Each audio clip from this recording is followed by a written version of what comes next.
Walk into almost any supermarket today under those cold fluorescent lights and you will automatically toss a carton of cow's milk into your cart. Your brain does not even process the decision. You will see shelves stacked with an endless white army of cow dairy. Depending on your zip code, you might even spot oat, almond, or goat options. But there is one specific carton you will almost certainly never find, no matter how hard you look. Sheep's milk. Once you actually stop and think about it, that absence feels incredibly weird. Sheep have been roaming alongside humanity for thousands of years. They graze on our pastures. We wear their wool. And just like every other mammal on Earth, mother sheep produce perfectly good milk to feed their healthy lambs. So why is it never sitting in the dairy aisle? The immediate guesses your brain makes are completely wrong. You might assume sheep milk is highly toxic to humans. It isn't. You might think it tastes absolutely revolting and no sane person would drink it. The opposite is true. It is incredibly rich, creamy, and packed with nutrients. The milk is real. The lambs thrive on it. The resource is undeniably there. So where is it? Why has it never made it to your morning coffee? The normal blinds us. Picture yourself waking up in a freezing primitive village, roughly 10,000 years ago. The winter frost is already hardening the damp ground. Your freezing breath hangs heavily in the early morning air as you step outside. Your family owns only a handful of animals, some cattle, and a small flock of sheep. In this ancient world, every single creature you feed must aggressively prove its ultimate survival value. You are essentially a primitive CEO, desperately calculating the daily return on investment for your physical labor. Milking any animal by bare hand is deeply, physically exhausting. Your cracked, rough hands can wrestle a restless sheep for an entire hour. And what is your reward? A tiny, frustrating handful of milk. It is a terrible return on your time. Meanwhile, applying that exact same labor to a docile cow yields a massive, heavy bucket. A bucket overflowing with enough calories to keep your entire family alive for several brutal days. In the ruthless economics of ancient survival, a farmer simply cannot afford to subsidize a failing project. He abandons the exhausting struggle for a few mere drops. He chose the feast. The problem runs much deeper than mere human laziness. It is fundamentally wired into the animal's biology. By their very nature, sheep are relatively small creatures. The milk they naturally produce is incredibly dense, heavily loaded with fat and protein, but the actual volume is almost tragically microscopic. Imagine trying to collect thousands of liters of this liquid to bottle and sell as an everyday morning beverage. It would be exactly like trying to empty a large puddle using only a tiny coffee spoon. Yes, it is technically possible if you have infinite patience, but it is utterly, hopelessly impractical. Sheep milk was never designed to be chugged by the pint like a refreshing glass of water or a giant mug of light beer. It is much closer to a highly concentrated, incredibly heavy shot of espresso.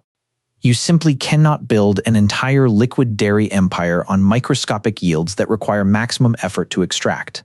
Nature itself fought back against the concept. It was a biological dead end. But wait, humans are famously obsessed with playing God. We possess this incredible, almost arrogant ability to bend nature entirely to our will. We forcefully transformed vicious wild wolves into tiny, wheezing pugs. We engineered wild cabbage into kale, broccoli, and cauliflower. If sheep milk is genuinely that delicious and nutritious, why did our ancestors not spend centuries selectively breeding them? Why didn't they aggressively mutate the humble sheep into a giant, walking milk factory, just like they did with the modern dairy cow? The answer is brutally simple pragmatism. Attempting to entirely rewrite a sheep's biological instincts, forcing a small animal to pump out an unnatural, massive volume of milk, was simply not worth the massive generational effort. Why dedicate hundreds of years fighting against a sheep's natural design when cattle were already sitting right there, perfectly eager and genetically ready to handle the heavy liquid lifting? We could have genetically altered them. We just didn't bother. Here is the massive plot twist of history. Humanity did not just abandon the sheep in some evolutionary failure. Instead, they discovered a completely different ancient gold mine that was vastly more valuable than a few drops of milk. They discovered wool, rather than wasting centuries breeding sheep for a slightly larger udder. Ancient farmers aggressively selected for the thickest, fastest growing, and softest coats. Picture that cinematic moment. The very first time an ancient human sheared a thick, heavy fleece from a sheep, wrapping themselves in it to survive a deadly freezing winter. If the massive cow provided the heavy calories to keep human bellies full, the sheep provided the critical armor to keep human bodies alive through the ice. Sweaters, heavy blankets, and woven rugs soon built massive, booming ancient economies. Milking a sheep was no longer a priority. It was officially demoted to a meaningless side hustle. In the brutal calculation of ancient survival, they did not choose liquid. They chose warmth. The idea of drinking fresh sheep milk vanished because our ancestors established a flawless, specialized corporate structure. The best standalone idea does not always win. The idea that perfectly fits the broader system does. You do not force your brilliant software engineer to suddenly cold call customers in sales, do you? Ancient humans understood this exact specialization 10,000 years ago. They divided the labor. Cattle became the ultimate biological energy factories. They provided a massive daily volume of fresh milk, heavy meat, raw plowing power for the fields, and endless fertilizer for crops. Sheep, meanwhile, became the elite textile factories. Their primary job was producing lucrative wool for global trade and survival. But what about that tiny amount of thick sheep milk? They did not throw it away. They cleverly transformed it into a long-lasting, highly concentrated biological power bank. They invented heavily salted, aged luxury cheeses like Roquefort and Pecorino that could survive for years. The system worked.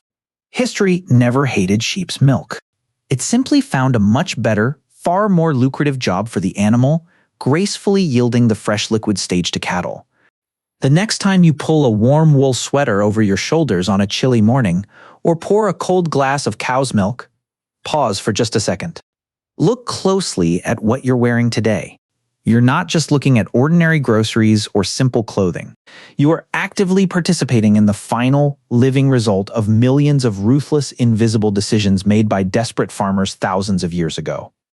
When one highly efficient system becomes the absolute global standard, countless other brilliant alternatives do not just die.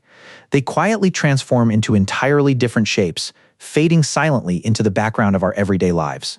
If a simple sweater holds a 10,000-year-old secret, imagine how many other invisible systems are secretly running your modern life right now.